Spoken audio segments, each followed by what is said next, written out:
Welcome to another episode of Stand on Guard. I'm your host, David Krayden. When we come back momentarily, the latest on the China spy scandal in the biolab.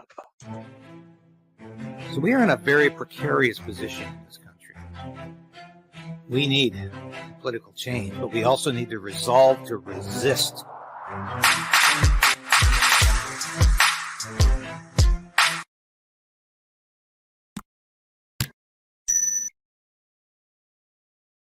Yes, please like this broadcast. Subscribe if you haven't, and resubscribe if you need to. And ring that bell. Hit that bell because this is how we beat Trudeau's censorship, and this is how we beat the YouTube algorithm. Because yes, these broadcasts are being suppressed. Because no, we don't just attack Justin Trudeau. We go after issues here, and issues that are very pertinent to you, and issues that the establishment doesn't want us to talk about. So there's an issue right now I want to talk about, and we did a show the other day about it, and it's this China spy scandal at the National Biolab in Winnipeg. And it's fascinating because I think this could be the scandal that brings Justin Trudeau down. This could be it. Because it is all consuming. It's not just this isolated incident, or actually many incidents of spying going on. And the individual who is most to blame for this, according to CSIS, was a female scientist from China named Zhang Guo Kui. Now, if I've fractured that person's name, I'm sorry, but most people aren't even mentioning the name. But this person was dismissed basically for sending classified documents and material meaning biological material, back to China, including the People's Liberation Army, which is what China calls its army. Now, this is a mounting scandal because once again, the House is on a break. This broke late last week. It has not been brought up every day in the House of Commons because nobody's there. Question period is not occurring. So Trudeau's getting another break, just like he got during ArriveCan. But like I was saying, this is not just about espionage, as if that's just. It's not just about complete breakdown of security that the prime minister needs to wear because it was his responsibility as the leader of this government and supposedly the leader of this country. But it's also related to why we had a snap election in 2021 and why we believe and why CSIS communicated to Justin Trudeau that China interfered in that 2021 election and the previous election. And we know that China was working to elect Liberal MPs, especially in the Greater Toronto area. And they were working to make sure other MPs, largely conservative, who they considered to be Chinese dissidents, enemies of their communist regime, not get elected or reelected. That was the plan in 2021. And we find out that, yes, it is secured, it's tied, it's fastened, it's tethered to this spy scandal. They are in the same neighborhood. And that's why I think this could really hurt Trudeau, because he has been trying to bury the Chinese interference, the Chinese election interference now for over the last year. He's denied he knew anything about it, and he pretended he was out there fighting against any foreign interference in our elections. But he tried to bury this report. He tried to bury the documentation concerning this spy scandal concerning espionage at the National Bio Lab in Winnipeg, and even went so far as to sue the Speaker of the House, who thought the public should know. But let's listen to Michael Chong, Ontario Conservative MP, who of course has some measure of understanding here. He's not only the party's foreign affairs critic, or as they're saying now, the shadow foreign affairs minister. His family was targeted by communist China and surveyed as he was. And Justin Trudeau knew his family was being targeted by the communists, the Chinese communists, and he didn't tell Chong.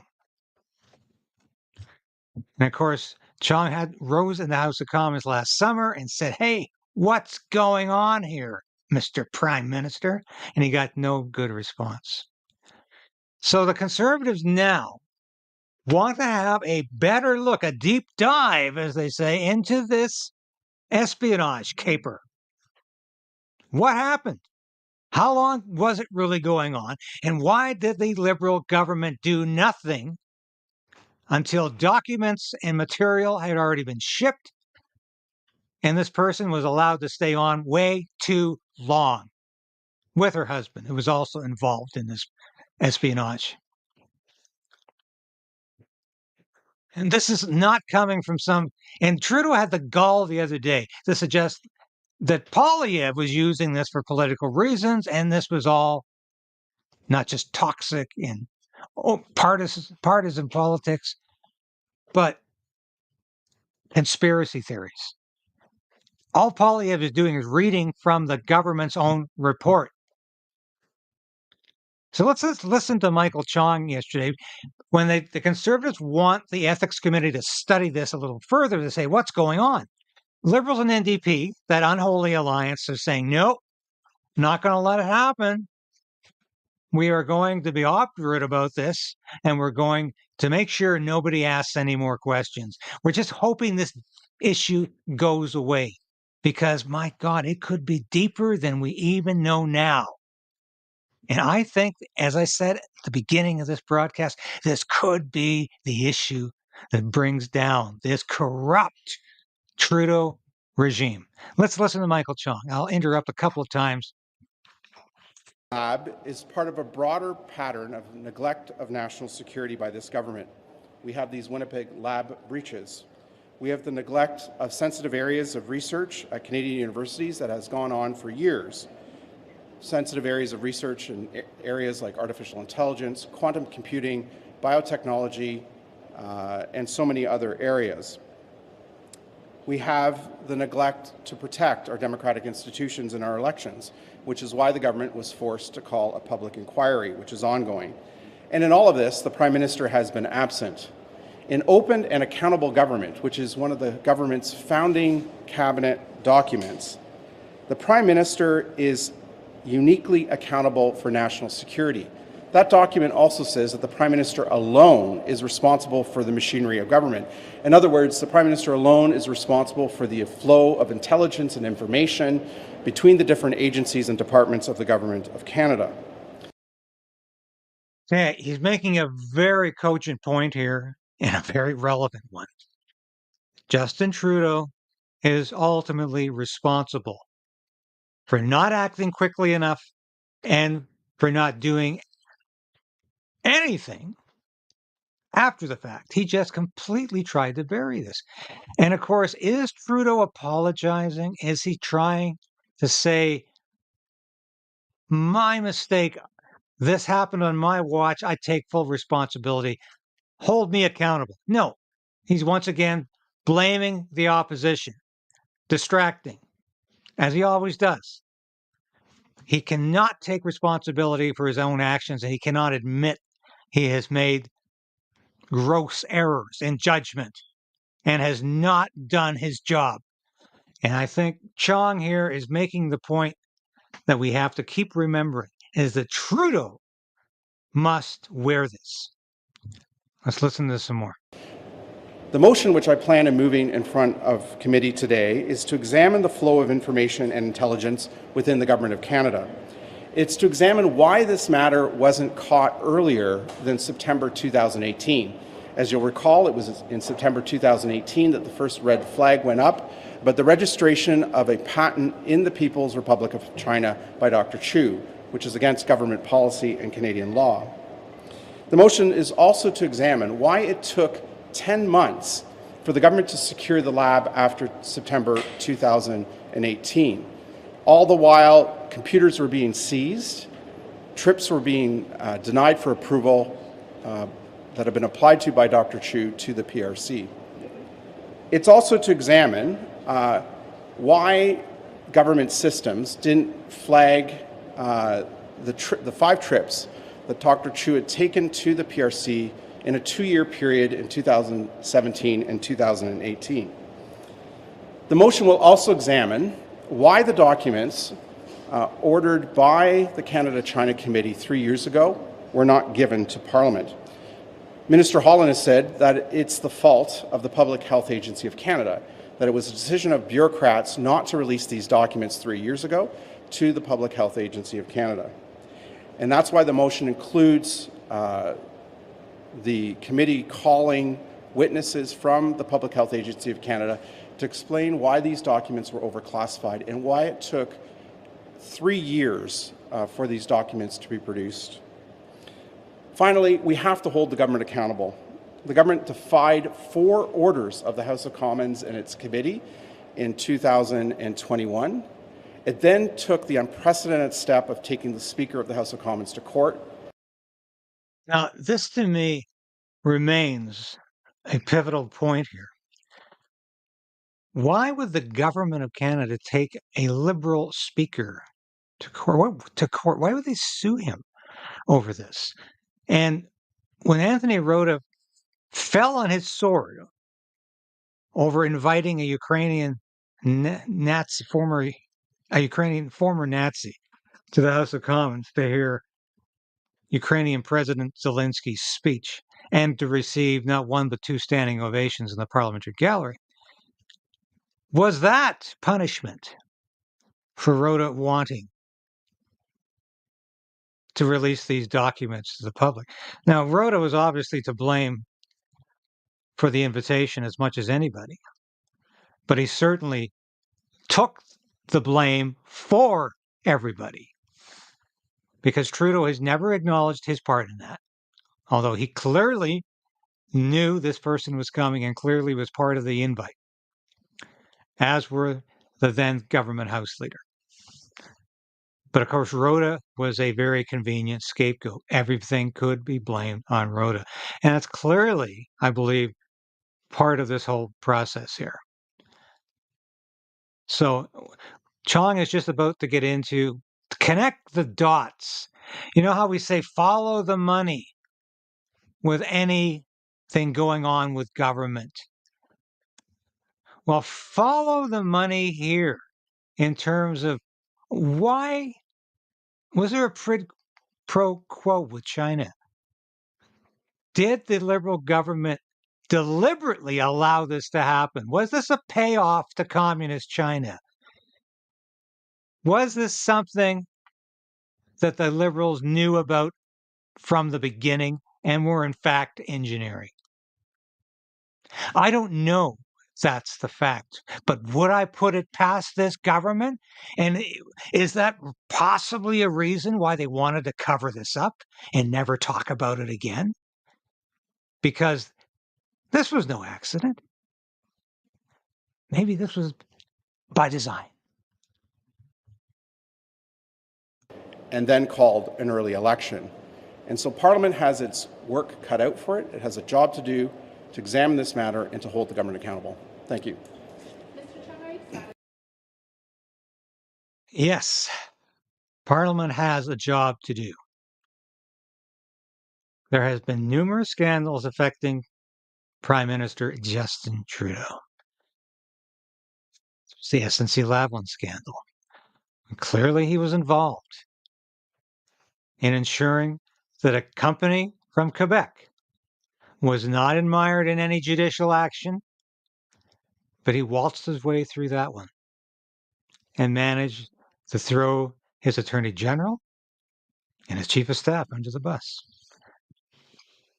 And he continued to govern and continued to say, not my fault, not my concern. I'm just the Prime Minister.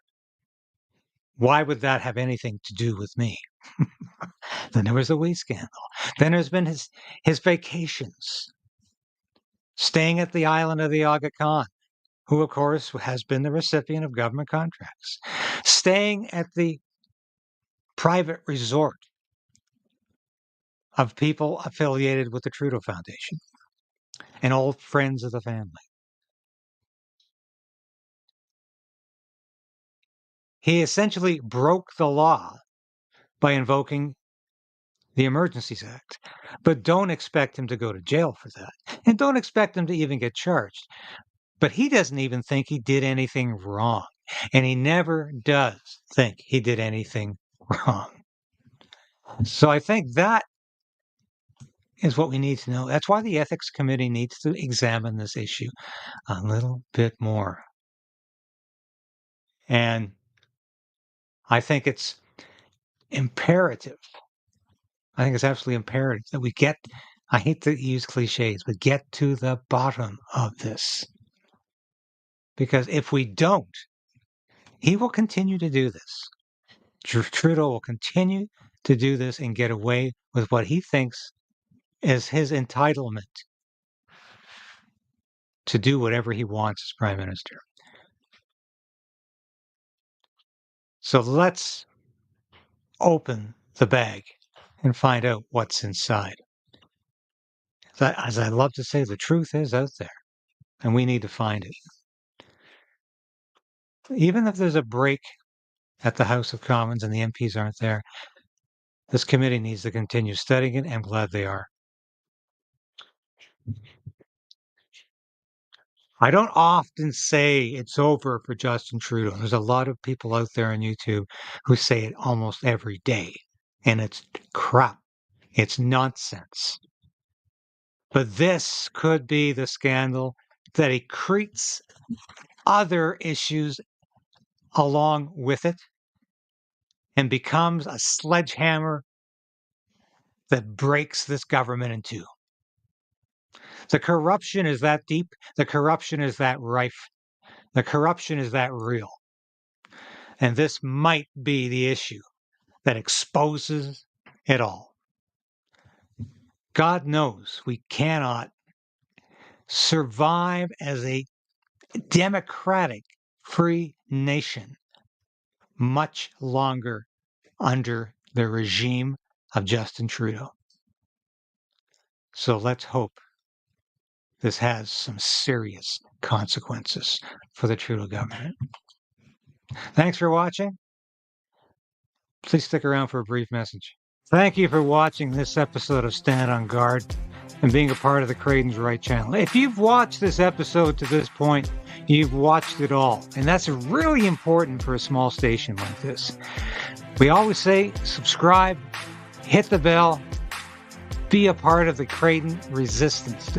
Resolve to resist. That's what we're doing.